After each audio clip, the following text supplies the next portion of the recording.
Hello everyone, for OneWrestling.com, this is Bill Apter. Welcome to Face, the Apter Chat. We have got such a treat for you today. Do you remember two guys that started off as the Ebony Experience, and then they broke out and become Harlem Heat? Ladies and gentlemen, Stevie Ray, Booker T, welcome to the Apter Chat. Stevie Ray, first time on the Apter Chat here. Welcome. Yes, first time.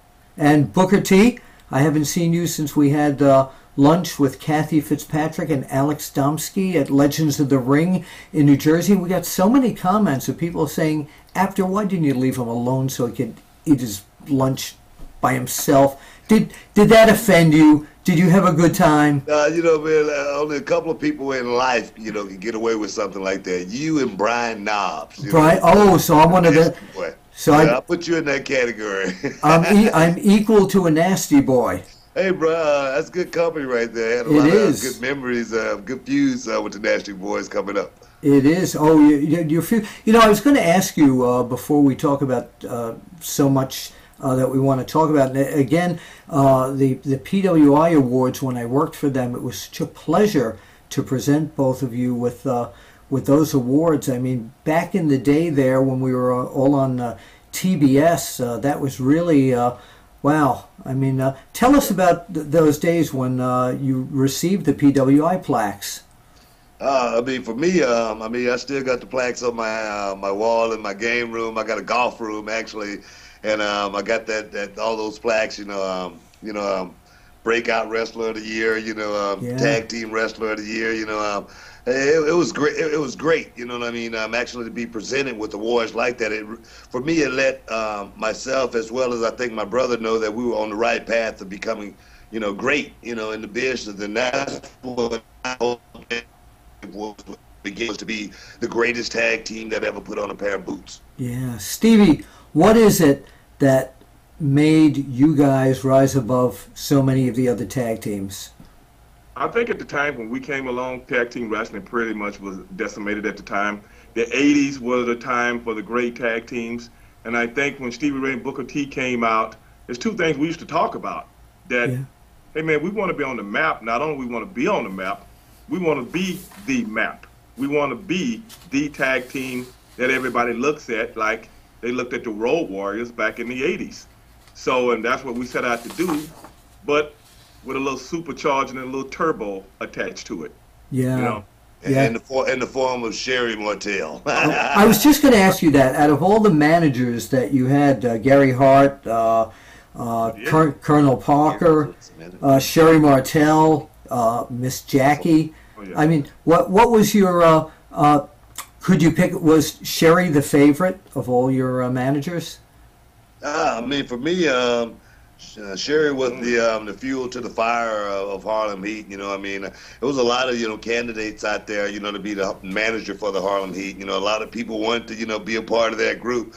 But for me, Sherry was that solidifier. I always call her that legitimizer that made the Harlem Heat, leaps and bounds above everybody that ever had came along at that time in the business. What about you, Stevie? Yeah, same thing. When we got with Sherry, like my brother said, it was a lot of people they were trying to put with us, but that worked. It worked to a T. And when we used to say, because firstly, she was a worker. Secondly, ex-champion. Thirdly, had a lot of savvy, because she had been in the business for so long. So she taught us a lot also. So that's what made everything work. Us being African-American, she was, Caucasian. That really made it work because it was heat. And that's when we used to say, 3 the hard way. We meant that. It was real. Yeah. Stevie, tell everybody right now, because we're always getting questions about, we saw your great intro speech to your brother's Hall of Fame at induction, which was absolutely so moving and everything. Tell us what you're doing these days.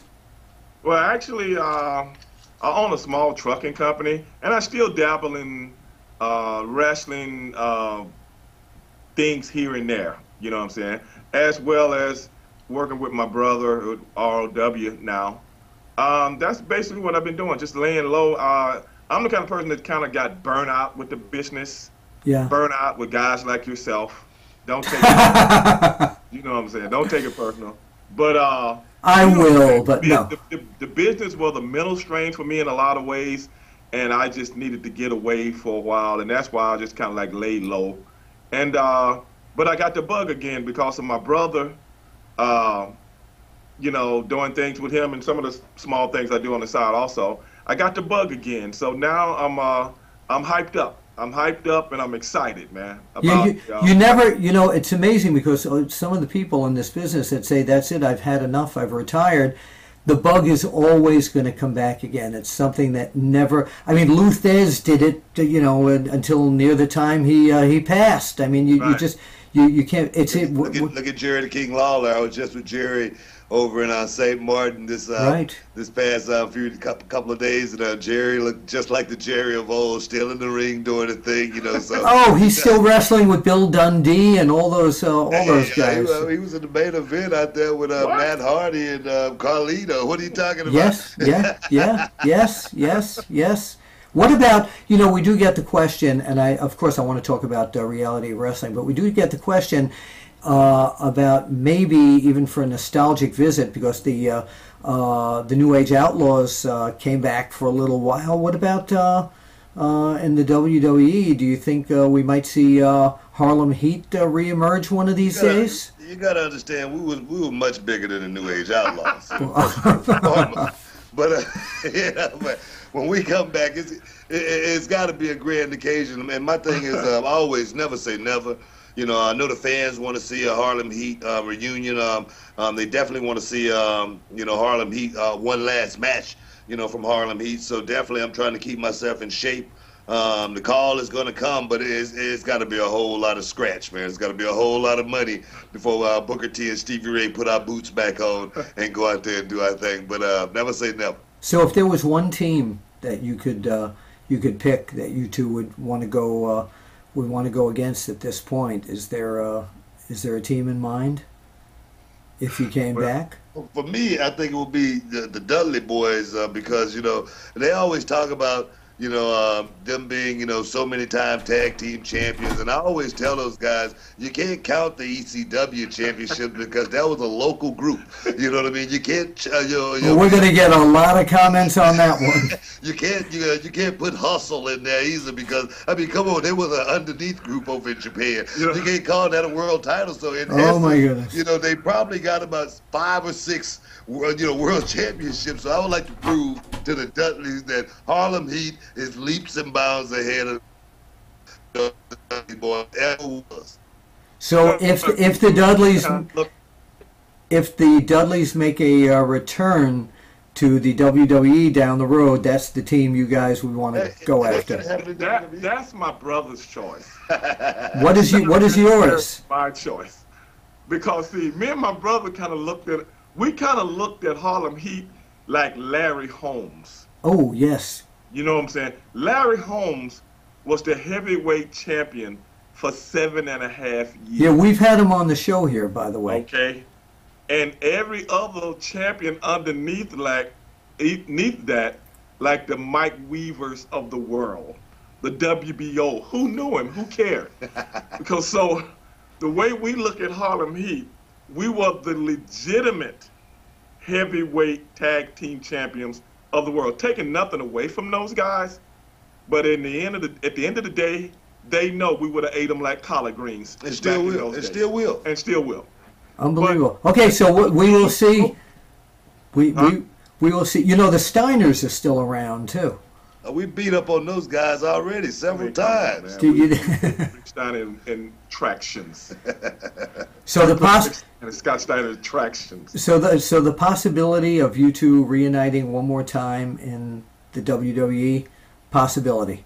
You know who I want? I want another tag. It don't have to be in WWE.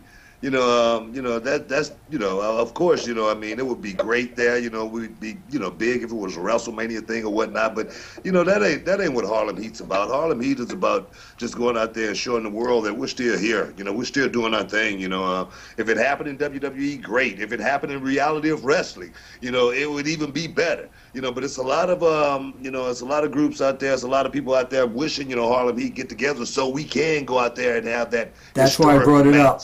Yeah. So it don't matter where it's at.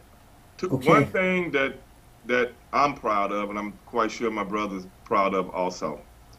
You brought it up a few minutes ago when you were saying that you gave us the Pro Wrestling Illustrated Tag Team of the Year awards.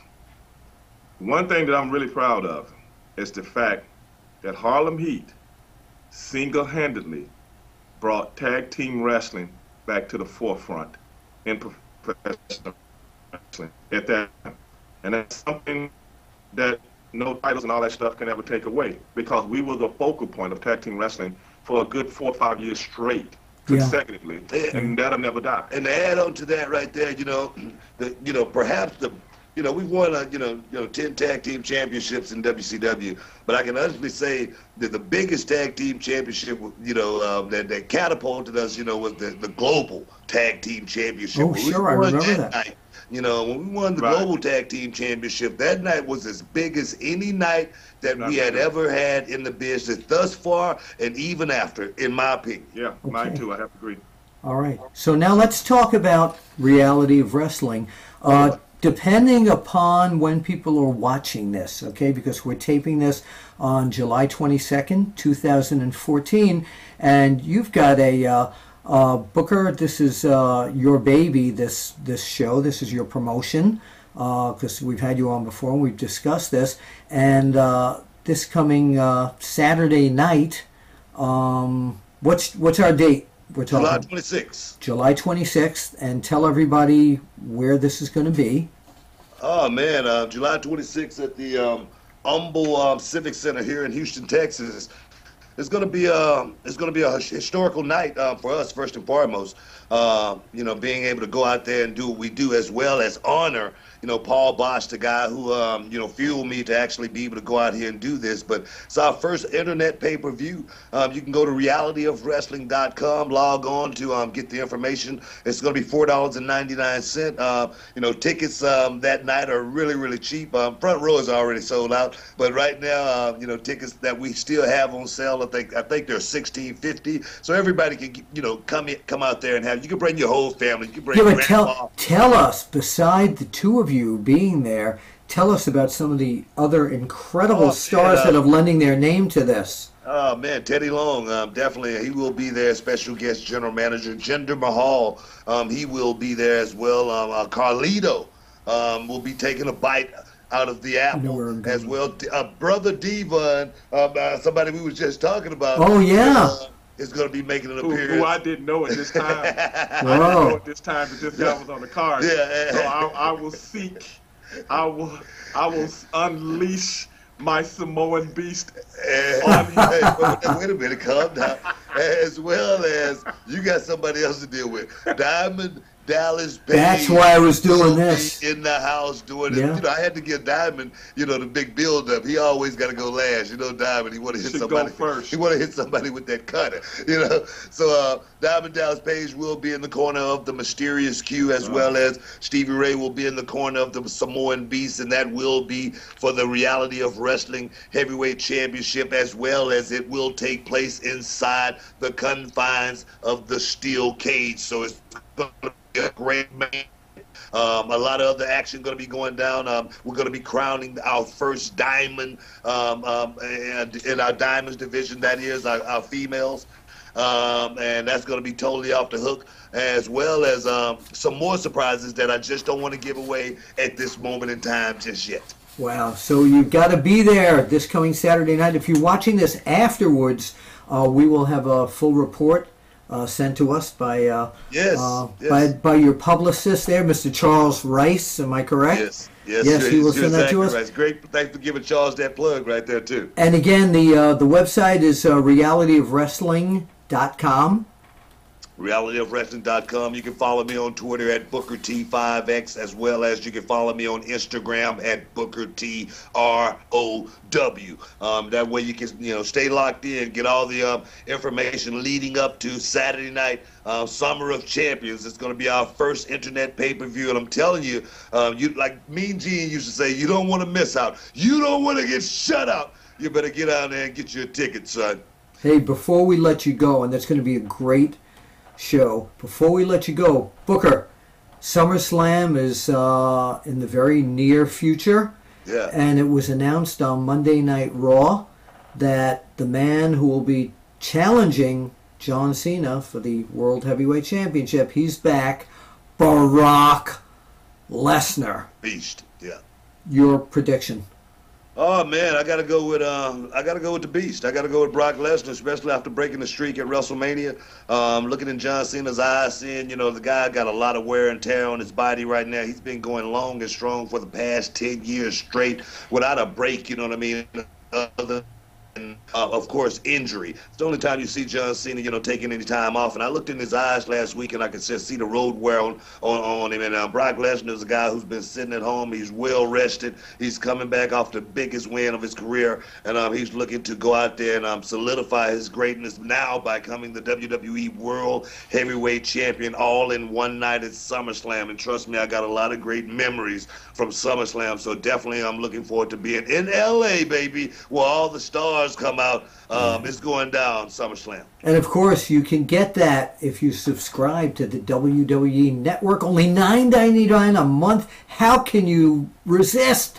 If you're a wrestling fan, a sports entertainment fan, you gotta get it. Gotta get it. I mean, $9.99. That's what WWE. As well as you get a chance to see me on the pre and the post show on all pay-per-views. You know what I mean? The analyst. Exactly, talking about the shucky ducky quack quack moment of the week. So definitely log on to the network, guys. $9.99 a month. You can't go wrong. Okay, realitywrestling.com. Can I have you both point right into the video camera there so we can do our finish here and say we'll see you at the matches. We will see you at the matches. You left one word out there, Booker. Well, I let my brother finish that part one more time. All right, here we go. One more time. We'll see you at the matches, sucker.